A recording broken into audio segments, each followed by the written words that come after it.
शामिल नहीं हुए। ये हमारा घर था, हमारा घर है और इंशाल्लाह हमारा घर रहेगा।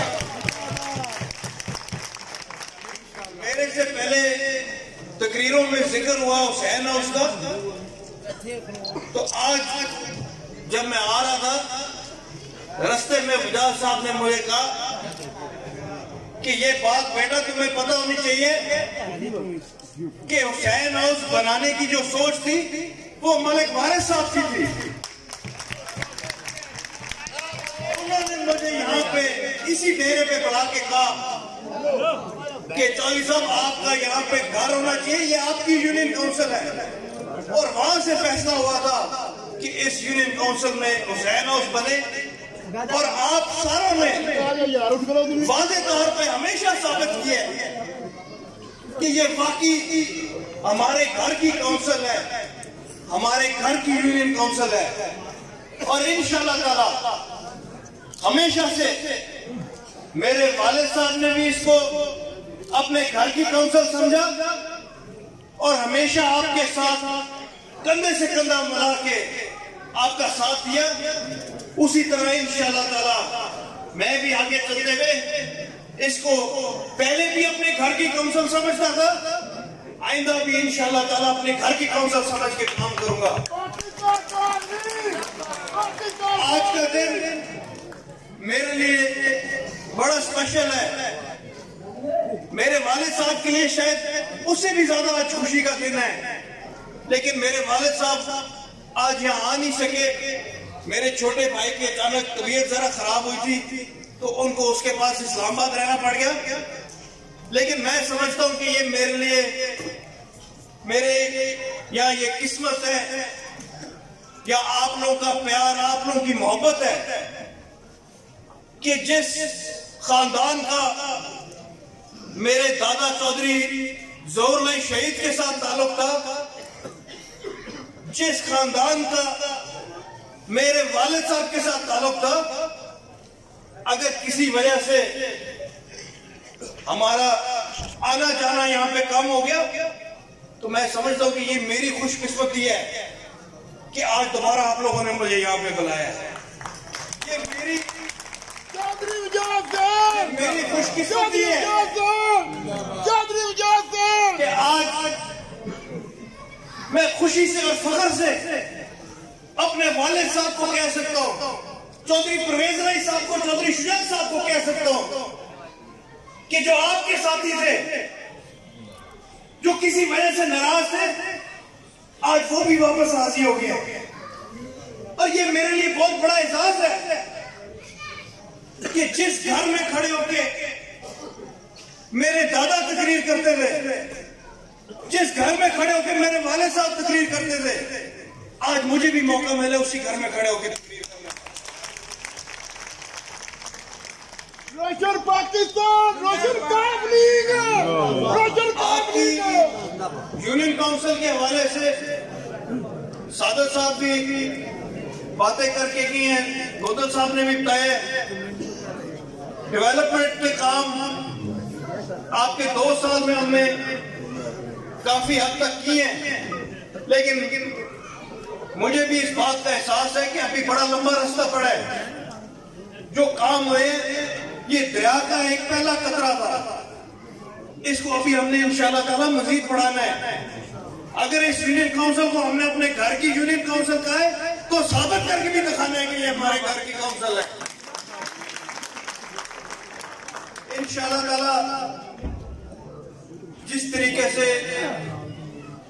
मलिक साहब ने कहा कि मसालती कमेटी बनानी है आपकी यूनियन काउंसिल की, तो वो भी आज ऐलान करते हैं कि इंशाल्लाह ताला एक मसालती कमेटी बनेगी कि हमारे इस इलाके में अमन रहे, सुकून रहे। और खास तौर पे जो नौजवान जिनके ऊपर पिछले दिनों पर्चे हुए थे, मुझे भी इस बात का एहसास है कि ये यूनियन काउंसिल, ये हमारे नौजवान, ये हमारा मुस्तकबिल है और इस मुस्तकबिल का ख्याल भी हमने रखना है।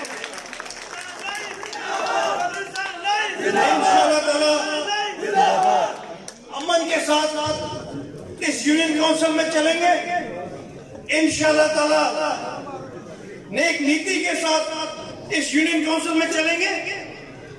और मुझे पूरा यकीन है आज इस हुकूमत में 3 साल बाकी है, मुझे पूरा यकीन है क्योंकि मेरी नीयत है कि मैंने इस हल्के की खिदमत करनी है। जब 3 साल बाद आप सब मुड़ के इस 5 साल इक़्तिदार की तरफ देखेंगे तो आप फख्र से कह सकेंगे कि आपके एमए ने आपकी खिदमत की। आप फख्र से कह सकेंगे आपके एमपीए ने आपकी खिदमत की। आप फख्र से कह सकेंगे आपकी जमात आपके काम आई। और एक हमारी जमात है जो अपनी अवाम के साथ, अपने मुल्क के साथ खड़ी है, और दूसरी तरफ मुस्लिम लीग नून है जिनके बयान आपने भी सुने, मैंने भी सुने। यकीन माने अफसोस होता है जो बयान इनके लीडरों से सुनने को मिल रहे हैं। जो नवाज शरीफ जलसों में तकरीरें करता है, जो उसकी क़यादत असेंबलियों में तकरीरें करती है,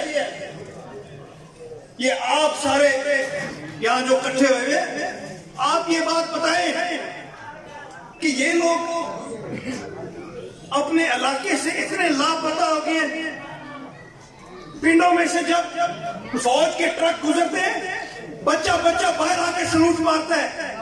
क्यों सलूट मारता है? क्योंकि ये वो फौजी हैं, ये वो जवान है जो बॉर्डरों में हमारे लिए लड़ रहे हैं। और आप लोगों का पिंड तो बॉर्डर के इतने करीब है, वहां जब जंग छिड़ती है यहाँ आवाजें आती हैं, हम फिर भी सुकून की नींद सो रहे होते हैं क्योंकि हमें पता होता है हमारे जवान वहां पे हमारे लिए लड़ रहे हैं। और ये वो जमात है जो उनके खिलाफ बातें करने निकली है। ये वो जमात है जो हमारे मुल्क के खिलाफ बातें करने निकली है। क्या हमें ये कबूल है? क्या हम इनकी बातें इस तरीके से सुने? और मुझे अफसोस इस बात का होता है कि इनकी क़यादत का एक मिशन है। नवाज शरीफ एक प्रोग्राम के तहत ये कर रहे हैं कि यहाँ पे इनके एमएनए एमपीए टिकट होल्डर क्या ये अंधे तरीके से इनका पीछा कर रहे हैं? क्या इनकी कोई सोच नहीं है? मैंने असेंबली में पहली तकरीर करते हुए कहा था कि मेरे लिए जमातें दूसरे नंबर पे है, मेरे लिए क़यादत चाहे वो मेरे ताया है वो दूसरे नंबर पे है। मेरे लिए सबसे पहले मेरा मुल्क है। मेरा मुल्क है तो जमातें हैं, मेरा मुल्क है तो क़यादत है।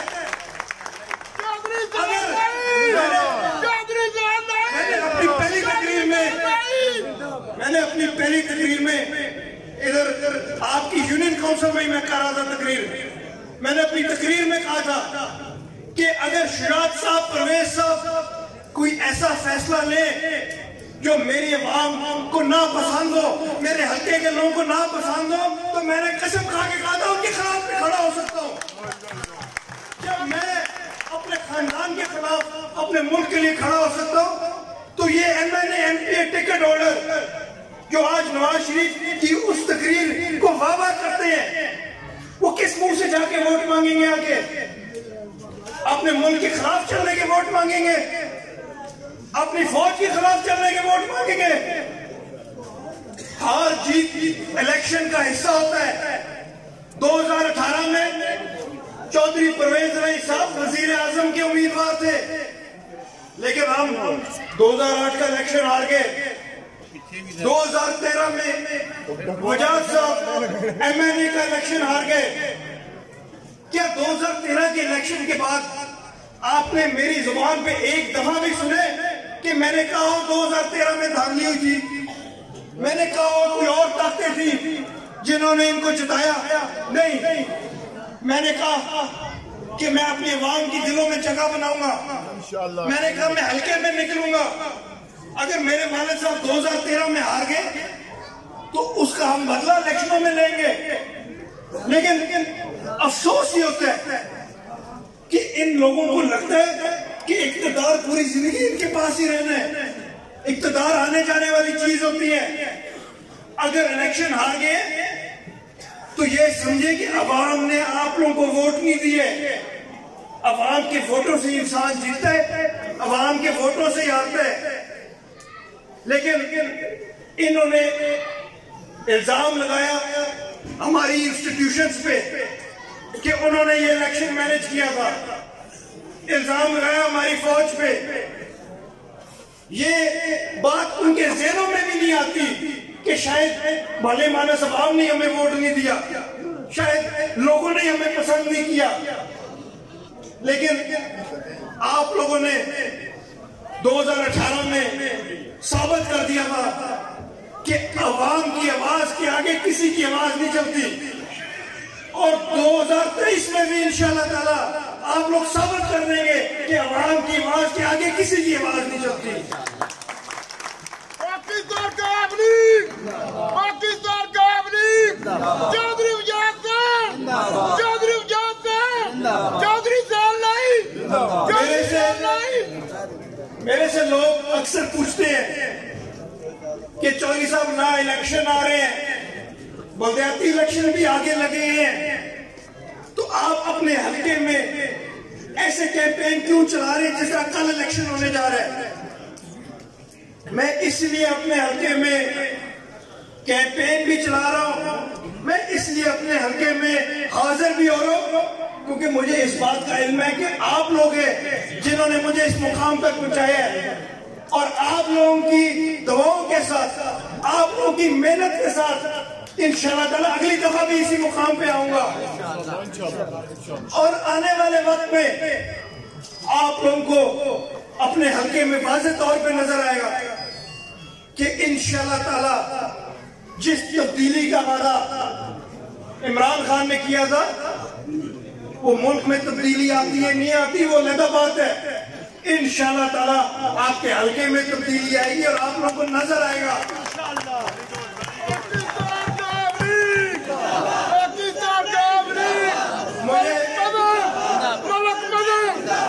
मुझे चौधरी शाह साहब ने, चौधरी परवेज अली साहब ने सियासत में आते हुए एक ही बात की थी।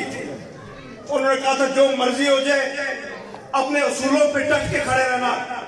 और आज हुकूमत ने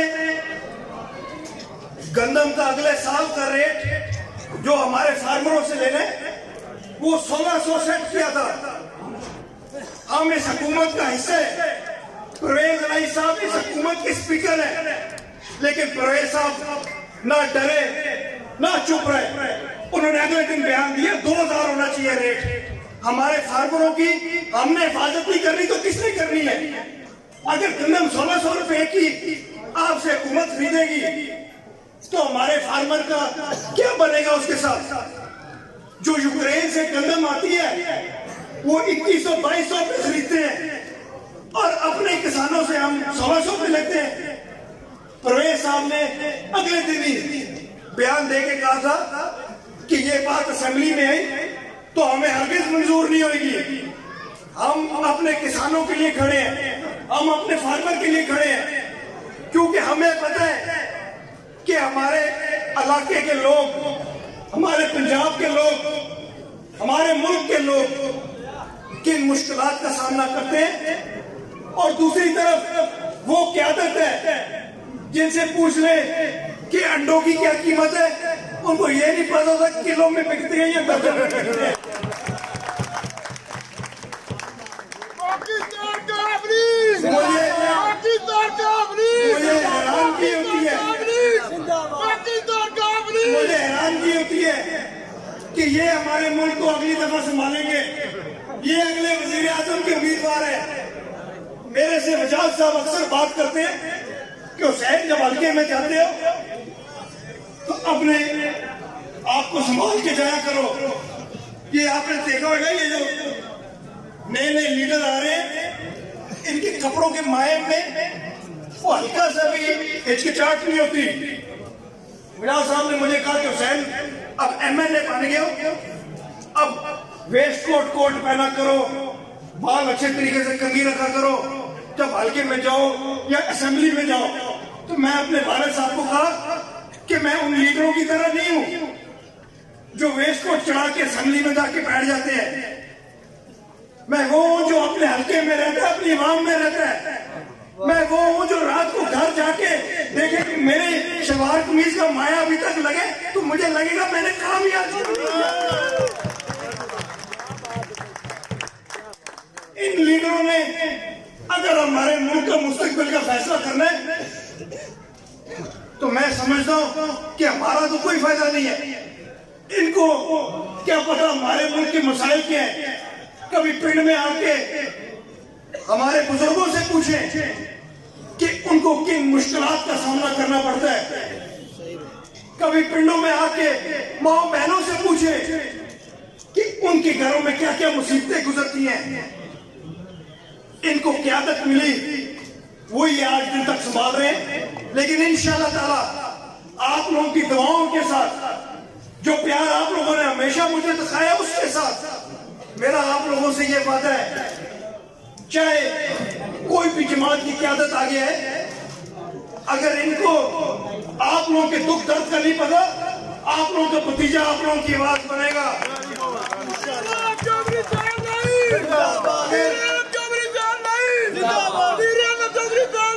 अगर ये क़यादत करने की कोशिश कर रहे हैं तो इनको हम साबित करेंगे कि क़यादत अगर होनी है तो वो सिर्फ और सिर्फ अवाम की क़यादत होनी है। क़यादत अगर होनी है तो अवाम के वोटों से होनी है, अवाम की आवाज से होनी है। और इंशाअल्लाह मुझे पूरा यकीन है कि अवाम की आवाज आज भी गूंज रही है, आइंदा भी गूंजेगी। आप लोगों की बस दुआओं की जरूरत है, आप लोगों के प्यार की जरूरत है।